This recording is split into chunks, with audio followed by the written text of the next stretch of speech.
सृष्टि की शुरुआत में जब कुछ भी स्थिर नहीं था, न समय था, न दिशा, बस एक अनंत शून्य था। उसी शून्य में से एक दिव्य शक्ति प्रकट हुई, जो न आदि थी और न अंत। वह शक्ति थी भगवान शिव महादेव, त्रिदेवों में सबसे प्राचीन, योगियों के योगी और संहार के स्वामी, जो स्वयं में संपूर्ण सृष्टि का सार रखते हैं। भगवान शिव का स्वरूप शांत है, परंतु उनकी शक्ति अपार है। हिमालय की गोद में कैलाश पर्वत पर वे समाधि में लीन रहते थे। पूरे ब्रह्मांड के लिए वे शक्ति, तपस्या और करुणा का प्रतीक थे। देवता, ऋषि और सभी जीव जंतु उन्हें सर्वोच्च मानते थे, क्योंकि वह न केवल संहारक हैं, बल्कि सृष्टि के रक्षक भी हैं।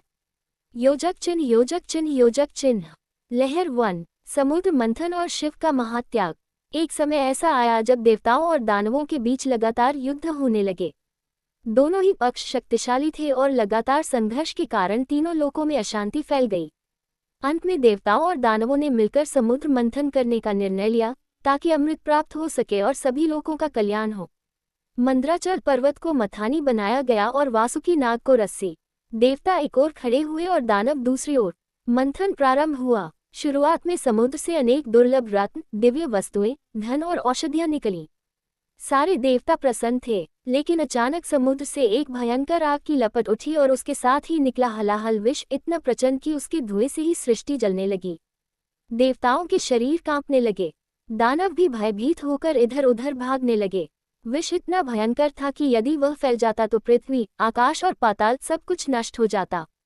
देवताओं ने तुरंत भगवान शिव को याद किया, क्योंकि वही ऐसे संकट में सृष्टि को बचा सकते थे। वे कैलाश पहुंचे और बोले, प्रभु, यदि आप हमें बचाएंगे नहीं, तो यह विष पूरी सृष्टि को भस्म कर देगा। केवल आप ही इस संकट को रोक सकते हैं। भगवान शिव अपने भक्तों और सृष्टि की रक्षा के लिए हमेशा तत्पर रहते हैं। उन्होंने बिना किसी भय या हिचकिचाहट के वह पूरा हलाहल विष अपने हाथों में उठाया और फिर एक ही बार में पी गए। लेकिन विष की शक्ति इतनी प्रबल थी कि यदि वह उनके शरीर में फैल जाता तो विनाश अटल था। तभी माता पार्वती ने करुणा और प्रेम से उनका कंठ पकड़ लिया ताकि विष उनके शरीर में न फैले। विष उनके कंठ में रुक गया और उसका रंग नीला पड़ गया। तभी से भगवान शिव नीलकंठ कहलाए। विश्व का विनाश टल गया। देवताओं ने महादेव की स्तुति की और समझ लिया कि शिव सिर्फ संहारक नहीं, बल्कि महाकारुणिक भी हैं, जो सृष्टि की रक्षा अपने प्राणों की परवाह किए बिना करते हैं। योजक चिन्ह, योजक चिन्ह, योजक चिन्ह। हंसिया चांद 2, चंद्रमा का श्राप और शिव की शरण। एक समय की बात है, चंद्रदेव को अपने सौंदर्य पर अत्यधिक घमंड हो गया था। उन्हें अपनी चमक और रूप पर बड़ा अभिमान था। उनका अभिमान इतना बड़ा कि उन्होंने अन्य देवताओं तक का अपमान करना शुरू कर दिया। ये देखकर दक्ष प्रजापति क्रोधित हो गए और उन्होंने चंद्रदेव को श्राप दिया कि वे धीरे धीरे क्षीण होते जाएंगे और अंत में अस्त हो जाएंगे। श्राप के प्रभाव से चंद्रदेव की चमक घटने लगी। वे कमजोर, निर्बल होते गए और उनका तेज समाप्त होने लगा। चिंतित होकर वे सभी देवताओं के पास गए, किंतु किसी के पास भी इस श्राप का समाधान नहीं था। अंत में सभी ने उन्हें भगवान शिव की शरण में जाने का सुझाव दिया। चंद्रदेव कैलाश पहुंचे और महादेव की स्तुति की। हे महादेव, आप ही जगत के पिता हैं, मुझे इस श्राप से बचाइए। मैं आपकी शरण में आया हूँ। शिव को अपने भक्तों पर दया आती ही है। उन्होंने चंद्रदेव को अपने सिर पर स्थान दिया। इससे न केवल चंद्रदेव का तेज बढ़ा, बल्कि देवताओं ने भी जाना कि शिव की शरण में आने वाले को कोई भी संकट छू नहीं सकता।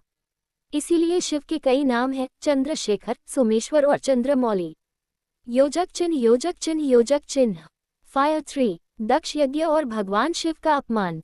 दक्ष प्रजापति शिव के प्रति सदैव ईर्ष्या रखते थे। उन्हें शिव का सरल, तपस्वी और अनियंत्रित स्वरूप पसंद नहीं था। उनकी पुत्री सती भगवान शिव से अत्यंत प्रेम करती थीं और शिव ने भी उन्हें अपनी अर्धांगिनी बनाकर स्वीकार किया था। लेकिन दक्ष इस विवाह से खुश नहीं थे। एक बार दक्ष ने एक भव्य यज्ञ का आयोजन किया और सभी देवताओं को आमंत्रित किया, परंतु भगवान शिव और सती को नहीं बुलाया। सती ने जब देखा कि सभी देवता यज्ञ में जा रहे हैं, तो उन्हें आश्चर्य हुआ। उन्होंने शिव से पूछा, स्वामी, हमें क्यों आमंत्रित नहीं किया गया? शिव ने शांत स्वर में कहा, दक्ष के हृदय में अभी भी मेरे प्रति द्वेष है। मैं नहीं चाहता कि तुम वहां जाओ और अपमान सहो। लेकिन सती अपने पिता के घर जाने का आग्रह करने लगी। अंततः शिव ने अनुमति दी। सती जब यज्ञ में पहुंची तो उन्होंने देखा कि हर देवता के लिए आसन बनाया गया है, पर भगवान शिव के लिए नहीं। लोग उनके बारे में कटु बातें कर रहे थे। ये सब देखकर सती का हृदय दुखी हो गया।